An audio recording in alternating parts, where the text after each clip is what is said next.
Hello, everyone. Happy Monday as you are watching us. Good.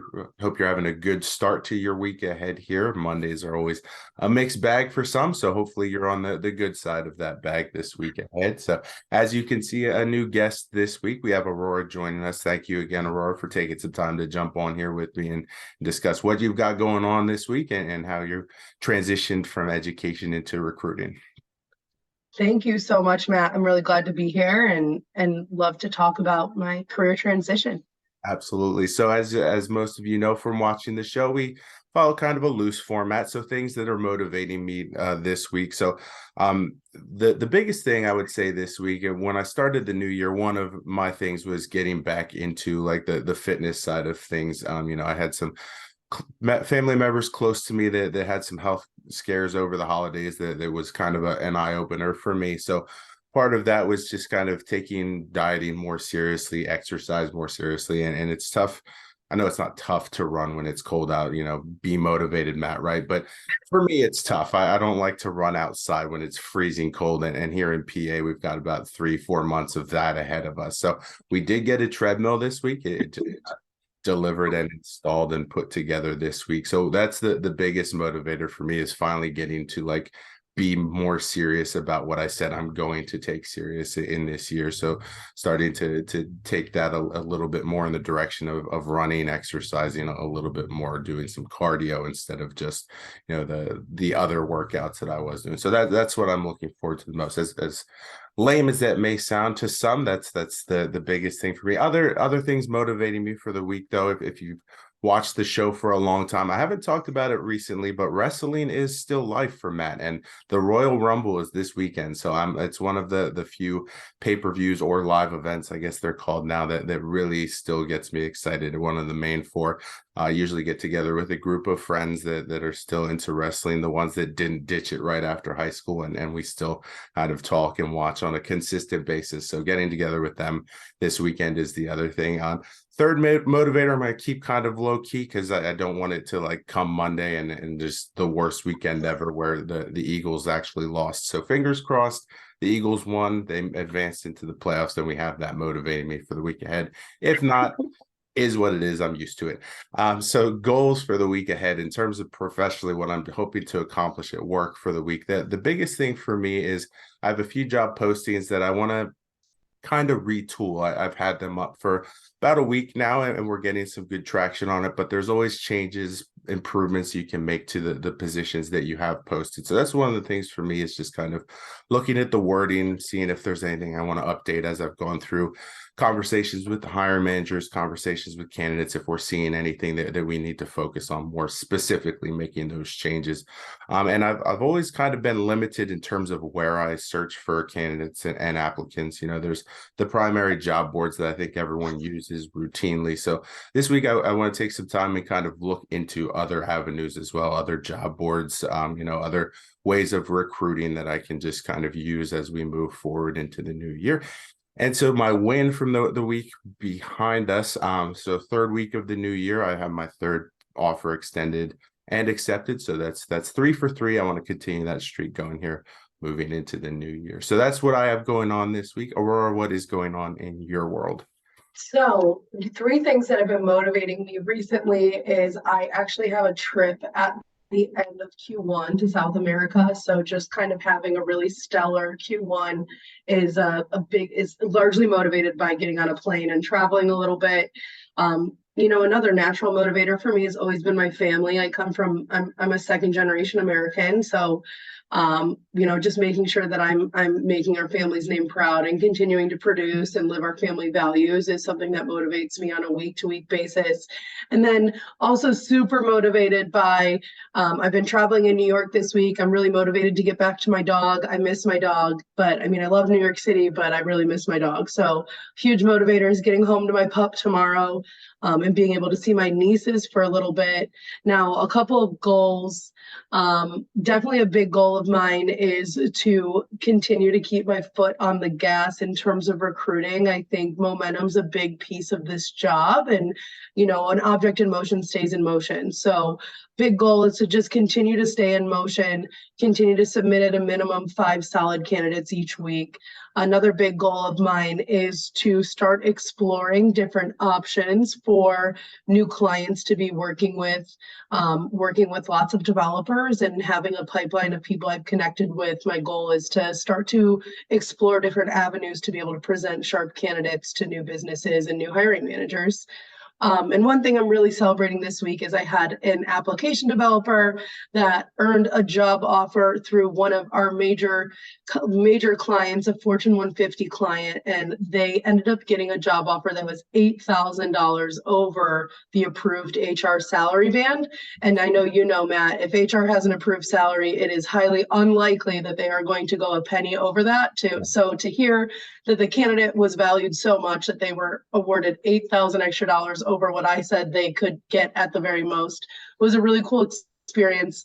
And there's nothing more, I guess, joy filling in a recruiter's week than to watch someone's expectations be exceeded and be happy about where they're going and where they're taking their career. Yeah, that's kind of like a triple win for you. Candidate's very happy, you're really happy, and the hiring team gets a great candidate that they really liked and want to move forward with. So that's 3-1. That's an awesome win. Well, yeah, and to that point, that's what makes recruiting so fun, right? Like everyone's backs get scratched when a deal closes. A hiring manager gets a great resource, a resource gets their best new job, and a recruiter gets paid. So it's hard not to love moments like those. For sure, for sure. So the one of the reasons I reached out to you, you agreed to be on the show, was like me, you transitioned from education to recruiting, and that has kind of been a popular goal for a lot of educators looking to transition into a new field. Recruiting seems to be one of those positions that a lot of teachers say this is something that I would like to pursue in my next career. So I've talked about it in the past in terms of when I did make my transition from education to recruiting. That wasn't the goal initially. It is certainly not when I was in college, going for my teaching certificate to then pursuing a career in recruiting. So for you, how was that journey? Was that something on your mind when you were making that transition, or was it something presented to you as an opportunity that you pursued? It was definitely presented to me as an opportunity that I pursued, but I will say in hindsight, when I look back at conversations I had when my wheels started turning, like early 2020, about making a change in my career, recruiting was one of the first things that was presented to me as an option, as someone that I knew personally thought would be a great fit. But honestly, the way I ended up with the company I'm with right now, I worked for a great small agency, a boutique agency out of Charlotte called the Ryan Consulting Group. And they actually, one of my cousins went to college with one of the founders of our company. The company is founded by 4 brothers. And my cousin, I knew I was moving to Charlotte from Florida, and my cousin got me in touch with his contact with the company. They were actually looking to, do my cousin a favor, do right by somebody, and just get on the phone and have a conversation with me and help me find a job. And at the end of that first conversation, all of a sudden I became a candidate to be hired for them. So it was a really cool experience. I definitely did not think that I was going to get on the phone with my now boss and earn a job in that week of time. But, I think God works in really mysterious ways and makes no mistakes in making sure that people are in the positions where they're supposed to be at the right time. So I took that as a sign to consider the opportunity, and I'm really glad I did it. Yeah, absolutely. And I think you can certainly speak to then my next question, because I always try to talk to anyone that approaches me for advice in terms of what can I do? How can I make this? And it is an overwhelming process to transition into a new field in general. So how important was it for you to rely on your support network when you were making that transition and go to them with questions or assistance, or if they could offer any in terms of finding a new career path? I think that's such a great question, because I honestly think making a career transition is largely to do with your network and not your skill set. Mm-hmm. And I'm fortunate to have a really great network. I've always valued networking, even when I was an educator, because it's not about what you know, it's about who you know. Right. And honestly, I would not be in the seat I was today if I didn't have a network of people that believed in me and willing to, put their name out on the line for my character, which is a hugely flattering thing to do, but also a big privilege. So your network network's everything. If you're making a transition, and I say it on LinkedIn all the time, for transitioning people, it's going to be really hard to go and apply to a job.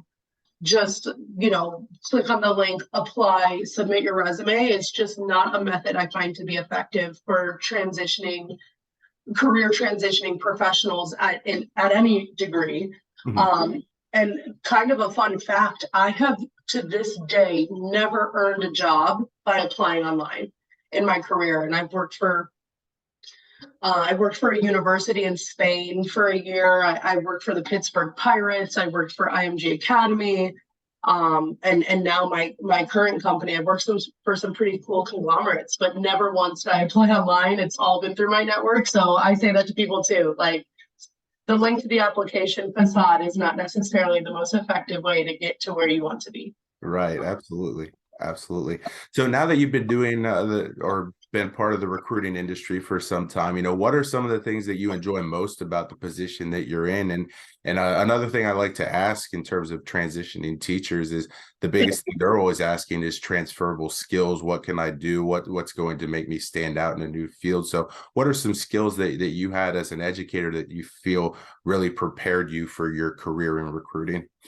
Yeah, I mean, first of all, I mean, I love people. So being able to talk to people, I think as a former teacher, I love academics as well. So I'm pretty intellectually curious.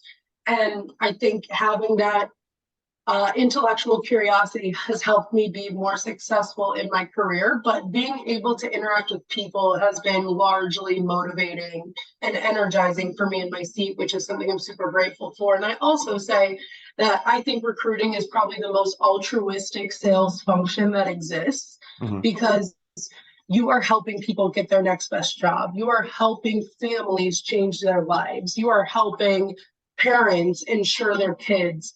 And that to me brings me a lot of um, pride, just to be able to help people in that capacity. It feels good. And I think that's important. I think it's important to do something that makes you feel good as much as it helps, deep in your pockets. Now, as far as transferable skills, I will die on the hill that I think teachers have the most transferable skills and are the most multifaceted professionals in the world. And here's why. I think teachers are expected to multitask a great number of things. Mhm. Teachers are really good at differentiating. So differentiating instruction in a classroom is the same as differentiating your steps in a process, Right. right? Now, the delivery of what that differentiation looks like is going to be tailored to whatever craft you're doing and maybe not teaching, but differentiation, having the solution seeking mindset to say, hey, this approach isn't working. Let's try something new. That's something a teacher does every day. It's an expectation that we do that every day. But the professional world sometimes is a little locked in on their approach and married to that. And teachers don't have that luxury a lot of times. As far as that, teachers are the most exceptional communicators in the world. Their written communication is bar none the best written communication that you'll find in any professional. And we pay attention to details. And as a teacher, you don't have the option to let a kid's future fall through the cracks. That's a non-option. Right. You don't have the option to ignore an IEP or a 504 plan by legal obligations. So with that comes a very detail-oriented and organized approach to your work, which in any professional setting is going to be an exceptional quality to bring to your workplace. So, on top of not only being solution seekers, differentiators, teachers are exceptional communicators. And I think we're seeing a surgence of the importance of soft skills in the workplace Mhm. because, especially in a remote working world, you need someone with those soft skills, the executive functioning skills, the ability to get creative, and the ability to not have your hand held. And I'm sure you can attest to the fact that as a teacher, there's not a lot of hand holding. There's standards you need to hit, Right. but there are so many moving objects that you literally catch your breath every time you're going on a break.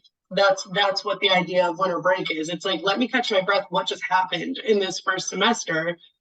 but it's a testament to the capacity in which teachers can work, the workload they can take on, and their ability to get stuff done and hit deadlines, which is another thing I've seen in the professional world. Deadlines are more a suggestion than they are an obligation to a lot of people.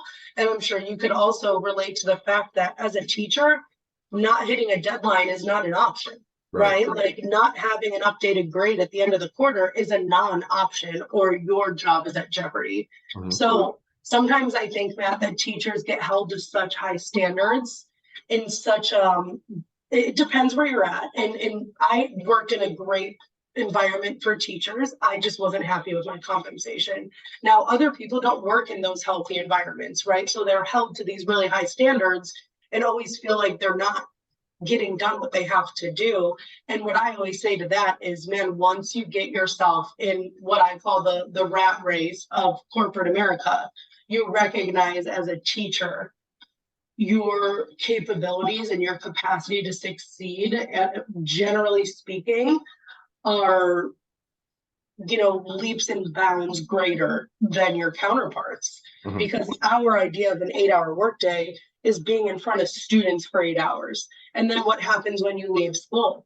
After you leave school, you still have stuff to do, right? You still have your clerical work to do. And so now you're putting in another 5 hours of work. Okay, the corporate world is working 6 to 8 hour days and 6 to 8 hour days only. Mm-hmm. So, when you look in the mirror and you're like, okay, I just worked 13-hour days. I can get done in 8 hours what it will take.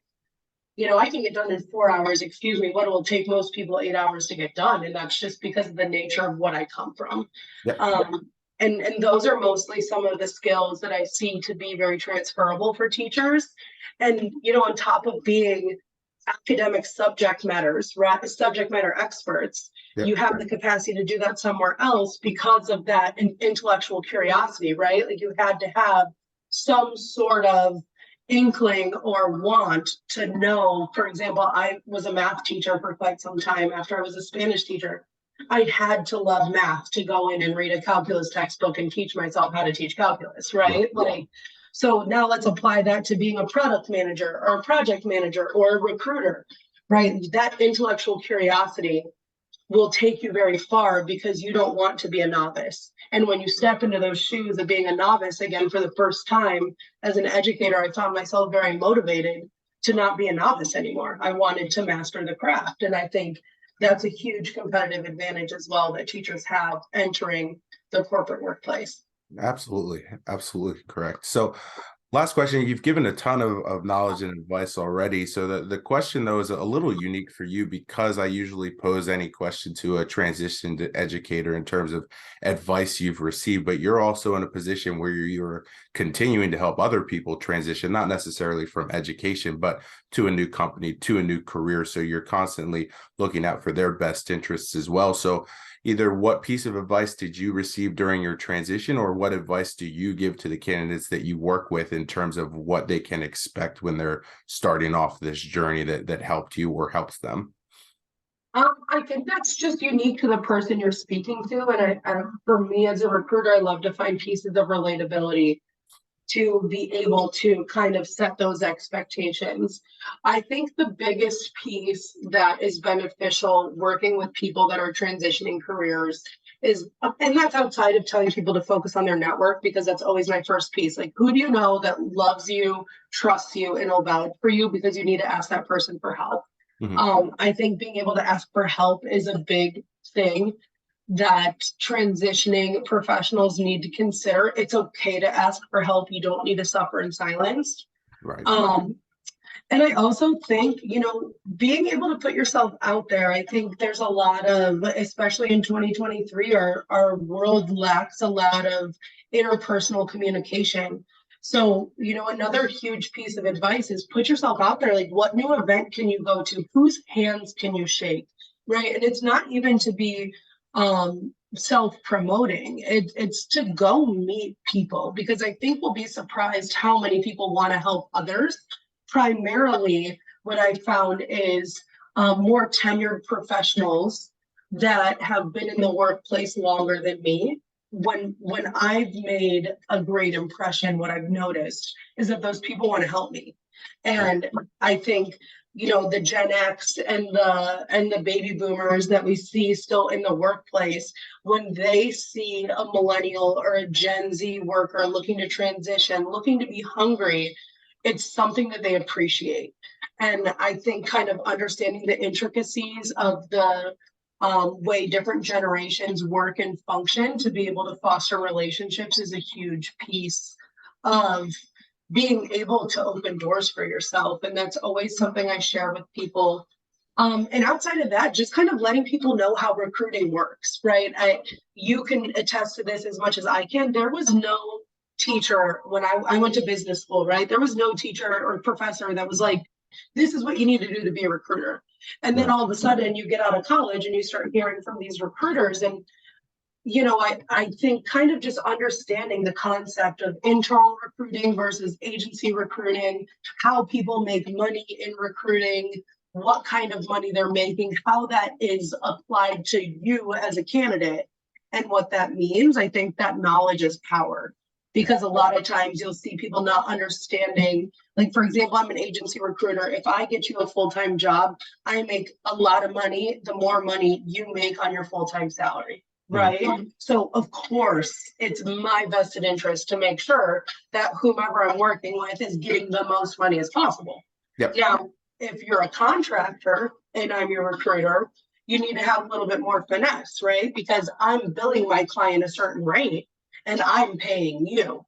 So, it's important to understand. And I mean, I'm kind of giving away our own cards, Matt, but it's important to understand that there's a margin in there. Yeah. Right. And the right recruiter is going to respect your candidacy and respect your skill set and respect your bottom line to get paid.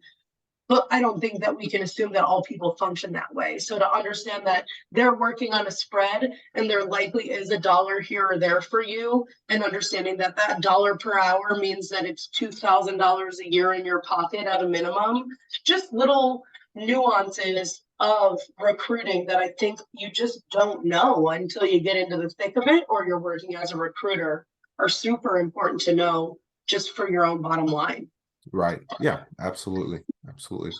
Well, Aurora, I appreciate again you taking the time to jump on here with me and discuss your transition. And I think you've relayed a lot of great information for people just looking to make a transition in general, not just from education, but into a new position. So if you aren't following Aurora, connected with her, make sure you're doing that, because the advice is not just limited to this video, that you share a lot of great stuff on your page constantly, which is one of the reasons we connected as well.